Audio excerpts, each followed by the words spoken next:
আমাদের যিনি এখন প্রধানমন্ত্রী হয়েছেন, তিনি একটা নির্বাচনী সভায় অনুরোধ করে বলেছিলেন, আপনারা সবাই গণভোটে হ্যাঁ ভোট দিবেন। কিন্তু নির্বাচনের পরে সেই গণভোটের রায় বাস্তবায়নের জন্য যে সংবিধান সংস্কার পরিষদ হওয়ার কথা, সেই সংবিধান সংস্কার পরিষদের শপথ তারা নিলেন না। এবং নির্বাচনের পরে যে গণভোটে হ্যাঁ ভোট দেওয়ার জন্য প্রধানমন্ত্রী অনুরোধ করেছিলেন, তা নিয়ে তিনি আর কোথাও কোনো মুখ খুললেন না।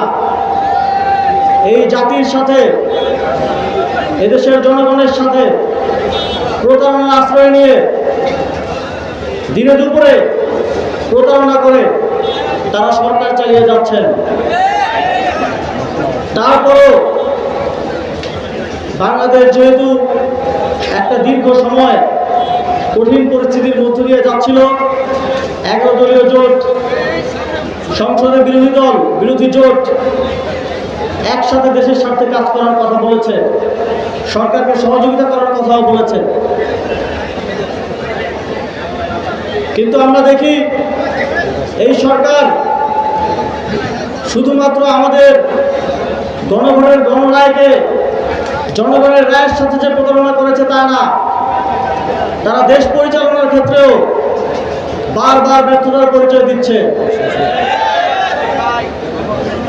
আমরা দেখছি বিগত 17 বছরে আওয়ামী শাসনামলে যেই গুম খুন ঘটেছে এবং সর্বশেষ জুলাই গণঅভ্যুত্থানে যে গণহত্যা সংঘটিত হয়েছে, সেই গণহত্যার বিচারেও কোনো অগ্রগতি নাই।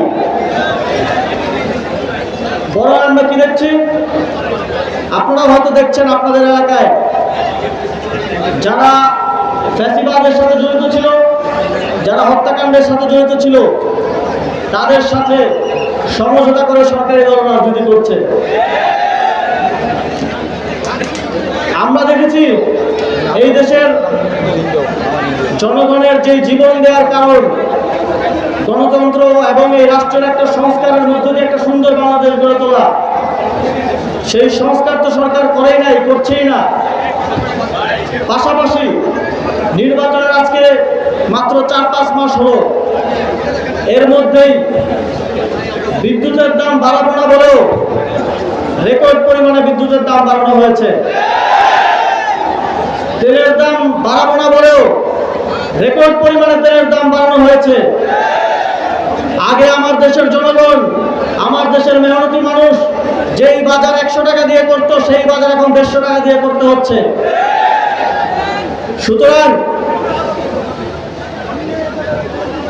এই স্বল্প সময়ে বিএনপি কিভাবে দেশ পরিচালনা করবে, কতটুকু তারা সফল হবে, সেইটা কিন্তু আমাদের সবার দেখা হয়ে গেছে। আওয়ামী লীগ অনেক অত্যাচার, অনিয়ম, অন্যায় করেছে। তাদের পতন শুধুমাত্র অত্যাচার, অন্যায়, অনিয়মের জন্য হয় নাই। তাদের পতন হয়েছে দুর্নীতি, দ্রব্যমূল্য বৃদ্ধি, দেশের অর্থনৈতিক খাতকে ডুবিয়ে দেওয়ার কারণে। এই সরকারকে আমরা দেখছি মাত্র 3-4 মাসে আলহামদুলিল্লাহ তারা ওই একই পথে হাঁটা শুরু করে দিয়েছে। আমরা যদিও বারবার বলি যে আমরা সরকারকে সহযোগিতা করতে চাই দেশের স্বার্থে, কিন্তু সরকার যদি জনগণের বিরুদ্ধে অবস্থান নেয়, জনগণের প্রতিনিধি হিসেবে, বিরোধী জোট হিসেবে আমাদেরকে সরকারের বিরুদ্ধে দাঁড়াতে হতে পারে। আমরা আশা করব তাদের শুভবুদ্ধির উদয় হবে, তারা জুলাই সনদ গণভোটের গণরায় বাস্তবায়ন করবে, তারা দেশ পরিচালনায় জনগণমুখী হয়ে দেশ পরিচালনা করবে। যদি তারা সেটা করে এবং সেই সদিচ্ছা তারা দেখায়, তাহলে আমরা সবাই মিলে তাদেরকে সহযোগিতা করতে রাজি আছি। কিন্তু যেই পথে তারা হচ্ছে, এই পথ বাংলাদেশকে কোনো ভালো দিকে নিয়ে যাবে না। সংগ্রামী বন্ধুগণ, আমরা দেখলাম যে প্রধানমন্ত্রী মালয়েশিয়া এবং চীন সফর করলেন। আমরা সোশ্যাল মিডিয়াতে তার পেজে অনেক ধরনের গান টান শুনলাম, অনেক ধরনের পিয়ার নেটওয়ার্কিং হচ্ছে দেখলাম। মালয়েশিয়ার শ্রম বাজারটা 2 বছর 3 বছর ধরে বন্ধ। একটা দেশের প্রধানমন্ত্রী গিয়ে আসলেন, আমরা ধরে নিয়েছিলাম যে শ্রম বাজারটা ওপেন হবে, ওপেন হওয়ার ঘোষণাটা আসবে, তিনি সেটাও করতে পারলেন না। তিনি চায়নাতে গেলেন, সেখানেও আমরা মিডিয়াতে অনেক হাইপ দেখলাম, অনেক কিছু দেখলাম, অনেক কথা শুনলাম, কিন্তু আমার দেশের জনগণের জন্য কি নিয়ে আসলেন এই বিষয়ে কোনো স্পষ্ট বক্তব্য, স্পষ্ট কিছু আমরা দেখলাম না। আপনি যদি শো অফ করার জন্য ঘুরতে যেতে চান তাহলে সেটা এক কথা, সেটা করতে পারেন, সমস্যা নেই। কিন্তু এই যে বড় বড় কথা বলে আমার দেশের জনগণের জন্য যে কিছু নিয়ে আসতে পারলেন না, এটাও আপনাদের পররাষ্ট্রনীতিতেও যে আপনাদের সরকার ব্যর্থতার পরিচয় দিচ্ছে সেটার প্রমাণ বাংলাদেশের জনগণ পেল।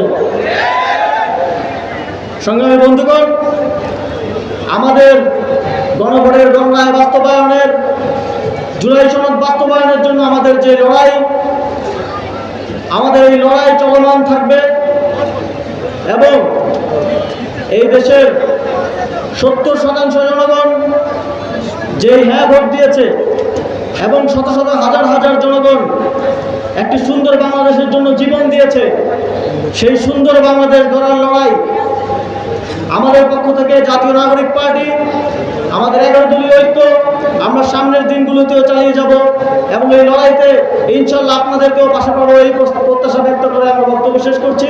আসসালামু আলাইকুম। ইনকিলাব জিন্দাবাদ, এনসিপি জিন্দাবাদ, 11 দলীয় ঐক্য জিন্দাবাদ।